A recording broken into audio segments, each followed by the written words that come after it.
So, hey, Danny, podcast number one. Yeah. We finally get to kind of pull the curtain back and It's reveal what happening. we've got going on. I know, right?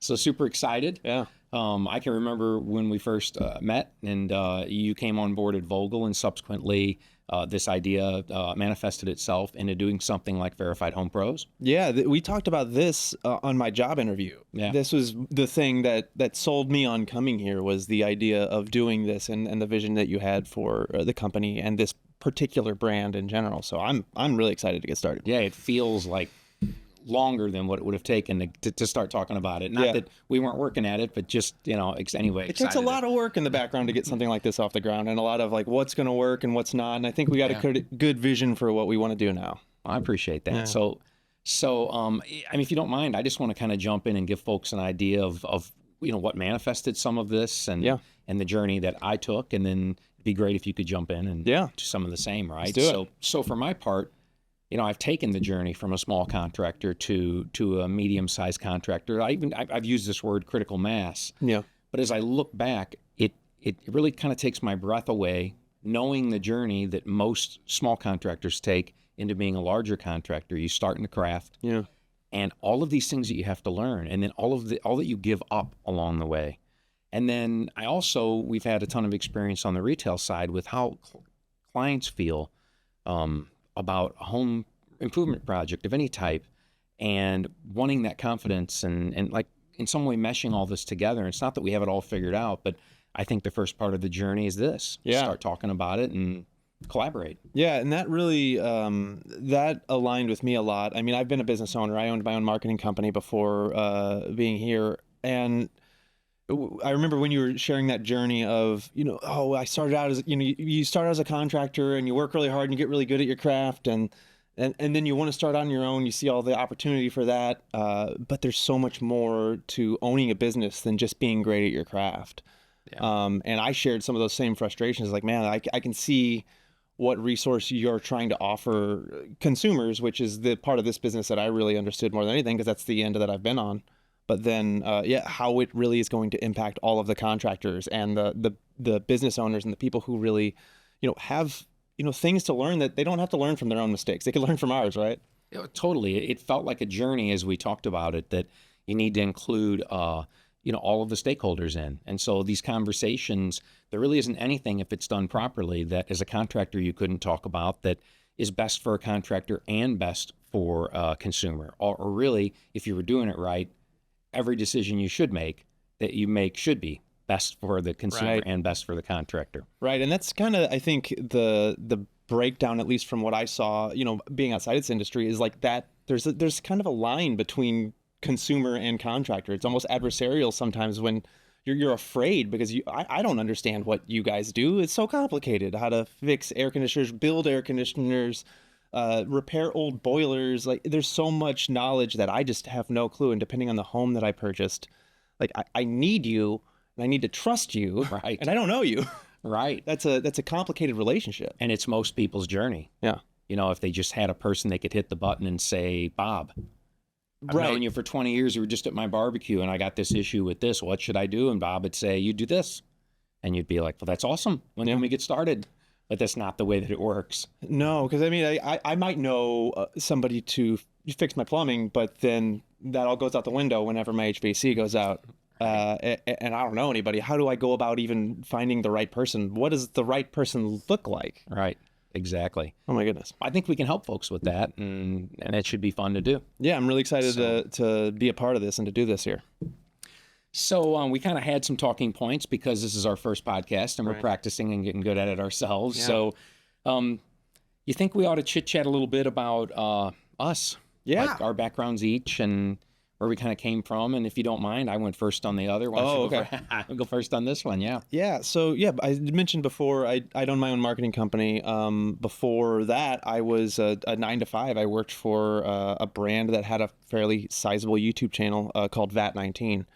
And it's easy to look on the outside as just like, oh, it's a fun, you're making goofy videos, you're doing weird things. I got known for some pretty weird stuff. My my most popular thing was I would hide from my boss, which I wouldn't think anybody would please hire me after Don't that. do that here. Yeah, no. I didn't see that before we talked, so I learned that after. It was fun. You got to give him a hard time and razz him on the text messages. It's the only time I got paid to be mean to my boss. And that was fun for a time. But I was a 9-to-5 employee, and I wanted to start my own business. I saw some opportunities for how other people could do things differently, how I could leverage my skills. So I went out and started my own business, and I did that for a while. It's hard. It's very challenging for sure, and I definitely ran into some of the pitfalls that you've talked about in your industry for sure. I mean, I've paid the tax man so much money that I shouldn't have paid. Like I could have given that to employees, or I could have put that back into the business or something. But you learn those lessons the hard way. And then once I stepped down looking for my next adventure, I got really excited about coming to work for Vogel because one, everybody I met here was just fantastic. Like, Appreciate that. just great people. Like, I'd say that's my favorite part about being here. Mine too. But after that, it was the idea that you saw what I had tried to convince a lot of other businesses to do. Like a part of my business that doesn't get seen. My business before was YouTube videos, marketing, commercials, fun toys, products, all kinds of wild stuff. But you missed outside of the camera was when we were trying to consult small businesses on how they could leverage their own internal marketing companies. And you had that vision aligned with me, lock and step from the beginning before I even worked here. So it was just like, okay, he already kind of sees the way that I approach things. So it just seemed like a really good natural fit. And then when you started talking about Verified Home Pros, that was just like, oh, I really want to do that. That sounds fun. I'm always looking for a new opportunity to work in an industry that hasn't done something one way. Like, when I worked at VAT19, we sold crazy products that were gifts, and our entire model was based around just making goofy, quirky, entertaining videos for people. And it doesn't seem like it would necessarily always work, but it does. And there's really interesting ways that you can leverage media now. And, I absolutely adore the vision for this brand here, and that we get the freedom to do that. And we've been doing some fun stuff so far. I agree with that. I've been really excited about all that's the work that the team's been doing. So that's me in a nutshell. It's funny, you're talking and telling your story, and like I can think of, we could go for hours, right? Because you're hitting on things. I remember when we first chit-chatted, and I was explaining to you that I feel that contractors sometimes don't understand the journey they're partaking when they jump off of being a W-2 employee owning their own business, right? It's like all of these unknowns, and it's exciting, and then you start to learn all of the things. And I could see some of the I really felt the connection when you shared just some of the things you shared. But like, yep, I would say things like, this is what it's like when you're buying insurance. You're like, yep, I remember that. And this is what it's like where do you go for a CPA? Like these aren't things that you just know. And if it's just your uncle, maybe he's a great CPA, but you learn sometimes on the tax side. I'm not saying that your uncle must say anything. No, I didn't have an uncle who knew taxes. Well, that would have been great. Anyway, yeah. So I felt a lot of connection there. And I screwed up taxes a lot. Well, it's tricky. It's so hard. Banking relationships. Oh my goodness. Insurance broker relationships. I mean, I could where you source your vehicles. Like I could go on and on. I got my first client and couldn't find a bank to cash the check because it was too big, and they were like, "Oh, we can't do that." I'm like, "But I need the money." Yeah, what do I do? Problem to have. That was first real problem for sure. Right. Yeah. So for my part, I don't want to go I'm not going to do like a deep dive all the way back, but I can remember. I mean, literally the journey for me. I started coming in on the weekends when we were down on Merrimack Street cleaning the shop. We mopped the shop every week. My dad was like a neat freak about this stuff, and so he wanted it on point. And I mean, I cleaned the bathrooms. Like that was my first job. Really? So yeah, I kid you not. So you're doing like every job. Every job. My dad said I was the best at it, by the way, too. Just I want that on the record. I mean, he might have be a little biased. Does he like you? I think he was pretty convinced. Okay. I believed him when he said it. Yeah. And so from there, I worked summers driving a truck. Yeah. At an old 66 Chevy pickup truck that I drove because the business was small and there was no money and the linkage would fall off on the clutch. And I put the clutch linkage back on at Shoto and Grand Avenue in traffic. You did it yourself? I had to get the truck going. So you could lay under it. They were tall. Got under it and got the linkage back on the engine. It was a broken engine mount is why it happened. But anyway, beside that, did summer install work back in the day.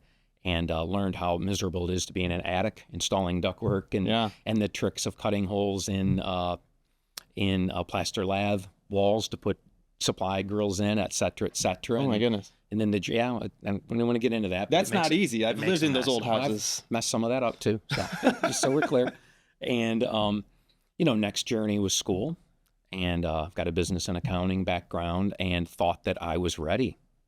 Because you thought that, okay, I've got the real world Yeah. experience, and now I'm going to go Yeah. to school and get this business education. Exactly. So On paper, it sounds great. it does. I mean, it almost sounds like I'm leg up on the guy who comes in who's from the craft, or our gal comes in from the craft and they want to start a business, and then they're going to learn all this. So we're talking about a college background and coming in like literally didn't know anything. I mean, not that I didn't learn anything. That's not what I'm saying. You had the tools, but came in and ended up working for Dad as a commercial HVAC salesperson and project manager. Didn't know anything. We didn't either, the company. So, Okay. literally started that from scratch. Just figuring it out. Exactly. I remember going to a seminar and talking about just doing different labor multipliers on either your material versus labor, and because risk is shared differently by those two different categories. And I'm not going to dig too deep, but my point is like first things learned, and then how to handle the client relationships and all the problems that go on jobs. And this is before I'm even getting to the part of like all the hard stuff. You're doing this all on paper back then too. Everyone. So I every estimate from scratch. Our current spreadsheets that we use are literally a mirror image of what I did on paper. We just took it to digital. That was like, back in the day. Back in the day, which was a Thursday. That's how it used to happen. It was, and it was always rainy. Or sunny. And uphill. I'm teasing. That's right, except Fridays. And the linkage always broke on you. Yeah, it did. It did sometimes fall off. So subsequently, though, we stuck at it, persevered, gotten pretty good at the banking, the accounting, all of those other pieces. Right. Thankfully, have been blessed with an amazing crew of people to do all of the hard work, really, which is the contracting work, the field work. And, one of the things for me as I look around and I can feel the journey, like the weight of it, is, and I don't want to say that I wouldn't do it again, but I want to say it like that. Like as I look back at what is like the critical mass we have here, if I was a small contractor walking into our organization and saying like, I want to be that someday, I mean, I know what that journey is. I don't want to go through all that work again. It's a thing that happens, but it would be great if someone could make it easier. No, you would have done it again if you could have done it differently. That's exactly right. Like just maybe better advice or better resources, or honestly, some things like just not doing some things. Sure. Hiring consultants in places where it's not something I shouldn't have wasted time learning. Those little nuances, like the little secrets of you're running a small business. What should you learn? What should you do? What do you have to know? That's a part of this, right? Right. It's the things we talked about. So. Right.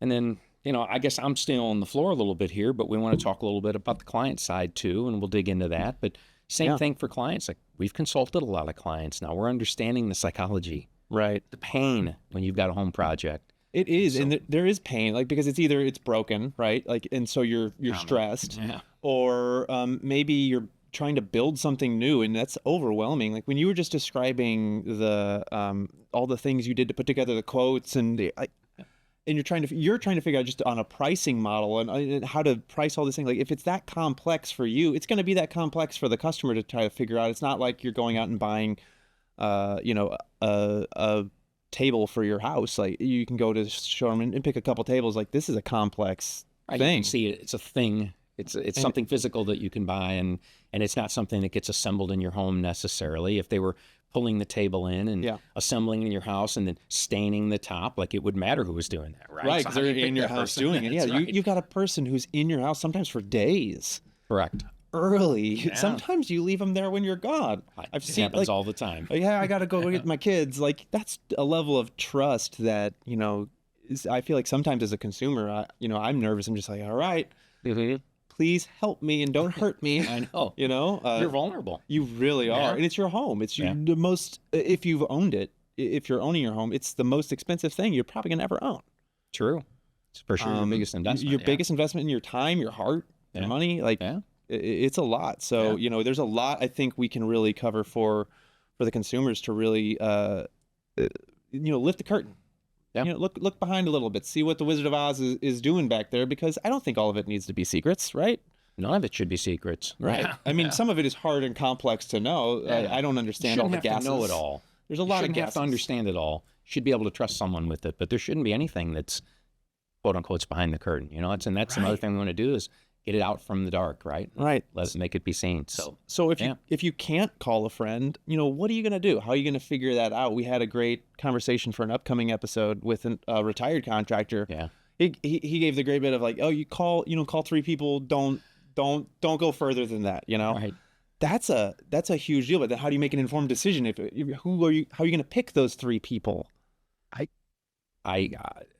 I'm stumbled a bit, right? Because I think that was part of what we were talking about. So some of the picking the people is getting yourself educated. Right. So you're collaborating with these consultants, and generally 3 is a number that people use for all kinds of reasons. It just makes mathematical sense to check prices. Yeah. Because as contractors, I believe it's our responsibility to provide a high quality product, but it's also our responsibility to make sure that the value of that product matches what we charge for it.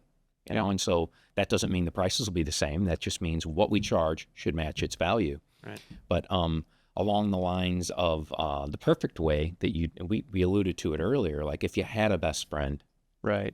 you wouldn't get 3 quotes. And I'm not advocating for not, Yeah. but we're going to Obviously. dig in a bit, right, on what you can accomplish. I think knowing what you can accomplish if you don't know someone, and what you can accomplish if you don't, with doing 3 interviews, like how much do you need to know about whatever it is that you're buying to make an informed decision? And then what can you lean on for resources to know that you can trust this person? It's getting harder too because there's not always good information on the internet. There is. There's Yeah, there's a lot of junk out there. There's a lot of we use the phrase bro science a lot, right? Yeah, that's one of my favorites. Oh my gosh. And there's a lot of things that when you hear it, like you're like, oh, that makes sense. And you can nod along and then It goes into the knowledge bank like facts, and it's like later you're like, wait a second. you start processing. You're like, no, that guy didn't know what he was talking about at all. Why would I listen to that guy? I So really love that guy at lunch, but how do you filter through the mess? How do you find the right information? And I'd say, like, when you were talking about price there, I think that's why we're a good place to start with this. We're a good resource to put this kind of brand together, because that was one of the things that appealed to me here, is that attention to value, not value in terms of like the cheapest price. Like, are you getting the value for what you're spending? Like, we don't ever claim to be the most cost affordable solution necessarily, but we are amazing at what we do, and we pay our technicians for that, and that means you're going to get great quality work. So cheapest priced is a viable business model. I mean, it's not our business model. no, Because my concern is that what we do lasts, et cetera. And I don't want this to be an advocacy necessarily for our company. No. I want to share these things out there and these ideas. But I mean, Walmart is a price side model. Like, their business is based on how they buy things. right. And when you're assembling something in someone's home, like, there are a lot of moving pieces. It matters who's doing the work. Were you thoughtful about the materials that are brought? Are you thoughtful about the inside of someone's home? And so it was hard for me as I looked at our business and thought, literally did take, I will say, if anything, right, a ground floor look at, okay, what is our culture like? What is our model? What are we trying to be? And then own it, just own it every day, which that's actually not a bad little piece of advice for contractors who are new. Like, okay, understand what your value proposition is, and then like live and die by it. Like, die on that hill. Yeah. If that makes sense, it's worth it. And I think it makes a lot of sense. And I think we do a good job of balancing that, being conscious of the customer and the price and their dollar, which is important, and not sacrificing our quality of work for that. So I think you as a contractor just have a very unique perspective and a very I'd say admirable and trustworthy perspective in terms of what a customer is looking for. So I think if we can continue to build on your knowledge and expand this out to help customers find all kinds of contractors for what they're looking for, not just what we do. Everything that's out there. And in a nutshell, if they didn't have to know everything about whatever it is that they're sourcing, if it was HVAC or a roof or landscaping or anything, maybe it's just as important to know how to pick a contractor as it is to pick the work. In fact, it could be potentially, because generally there's a craftsperson involved. They're in your home. that probably is the most important part, because if you can trust them at that, you can trust their advice, right? Right. You get to that point. And that's So, hard. And that's where my expertise kind of comes in, because, my whole job in marketing is to get people to call us, right? for sure. That's a very competitive thing. It's not like it was when I was a kid. There's no phone book that you're just trying to make sure you can get in there, or maybe buy the bigger ad in the yellow pages. It's Google, and there are more people to offer services We're in the matrix. than you can see. And like you're There's- willing, like There's an you're looking at- algorithm. So you have to put your best foot out there.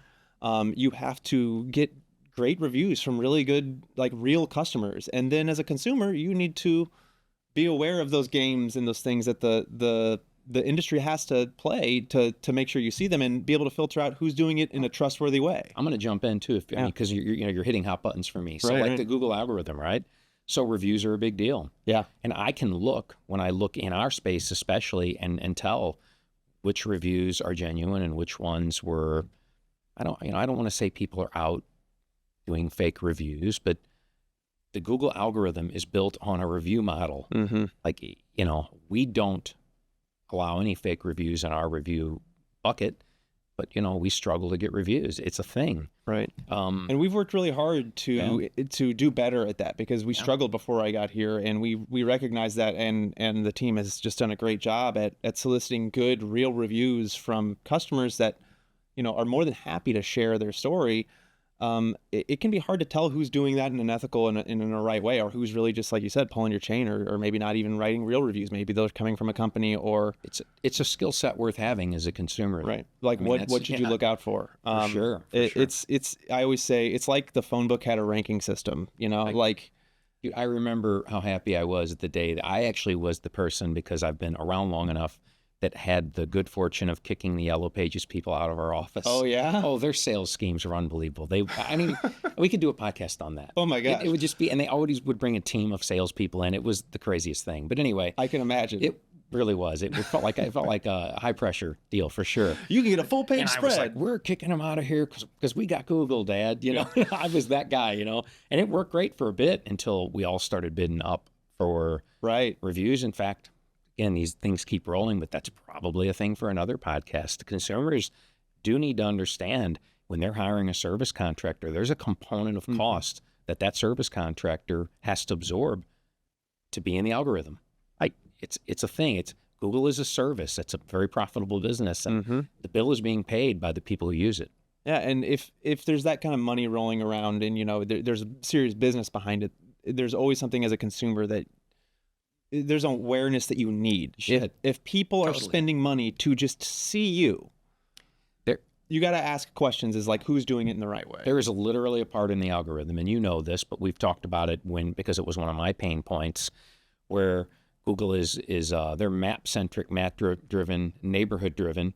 Depending on a business, if you were a donut shop, and I really don't know the donut business, so if there's any donut shop owners out there and I get this wrong, please absolve me, But in our business, our service technicians, they don't start at our office. Right. Like, our address doesn't matter, but it does to Google. Yeah, our technicians start wherever they're at, where they're living. So literally, you can improve the algorithm by opening an office on let's say a street in a neighborhood that you want to do business with, that with that area, and it's literally just a shell of an office, and it's all for the algorithm. And it's so frustrating. There's so many things like that, but those kind of things to help people understand that, and just maybe even the more we talk about it, maybe some of the broken stuff gets unbroken too. That would be fantastic, because it does get frustrating, because like there's these things happening, and Google can't police everything. They're a global company, and there are just thousands and thousands of companies. It does feel like Google police sometimes. Sometimes it does. Yeah, you're right. We don't know how it all works. Not anti, and if you guys are listening, please don't cancel our podcast.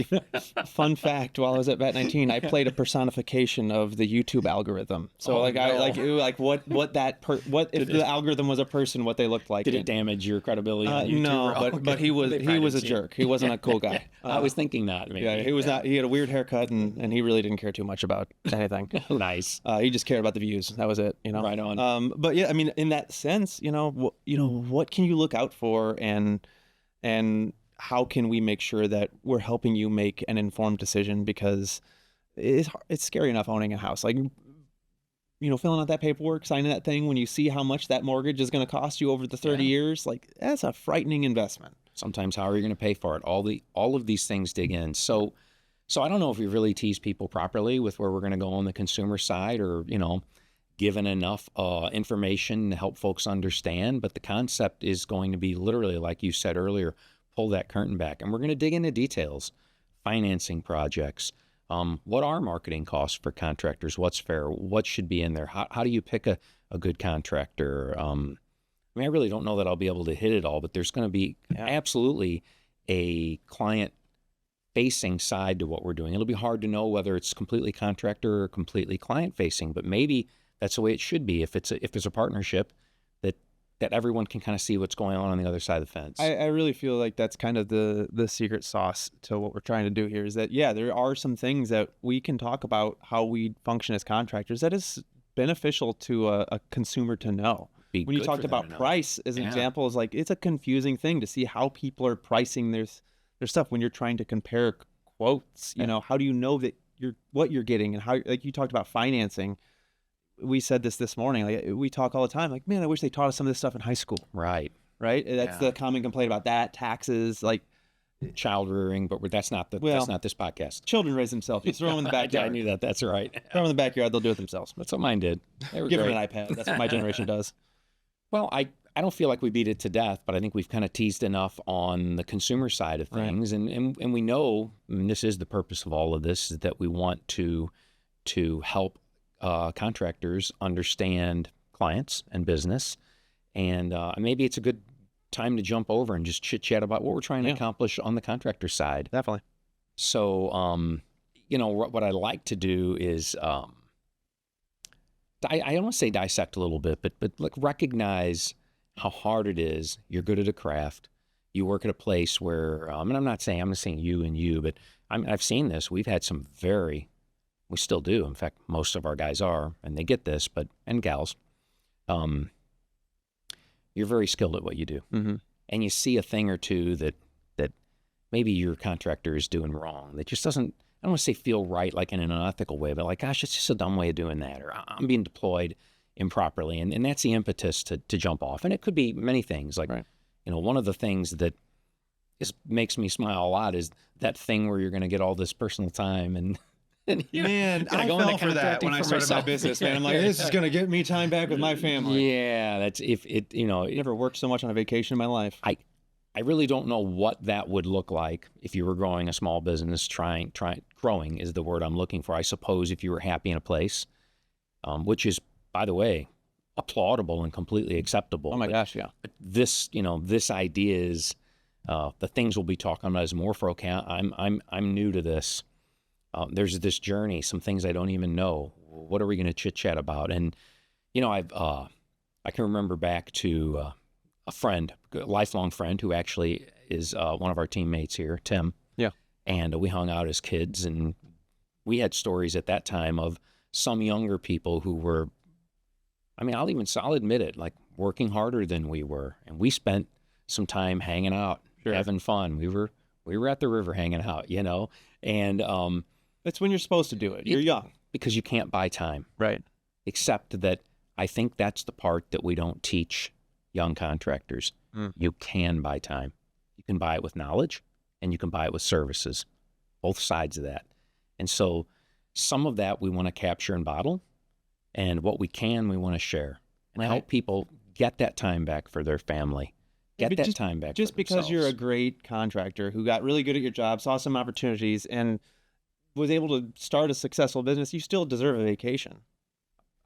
I mean, that's not how everybody feels, but I'm telling you, it's absolutely true. The idea of like, so many business owners go by the first in, last out kind of model, which is not, I'm not saying bad by any means. I think I No. definitely have been guilty of living my life that way, from time to Lead by time. example. And I think you whatever. have Yeah. to do it sometimes, Yeah. but it's also recognizing, how can we make sure that we protect you? I love what you just said. Like, you can actually buy time in this industry because there are resources available, You have to be thoughtful about it. right? And you might not know what to do if you've never done it. When you're just figuring it out as you go, Yeah. that's a challenging place to be. And you can't outsource everything from the start. So it isn't like you've got an unlimited pot of money to pull from. And some things come from scale.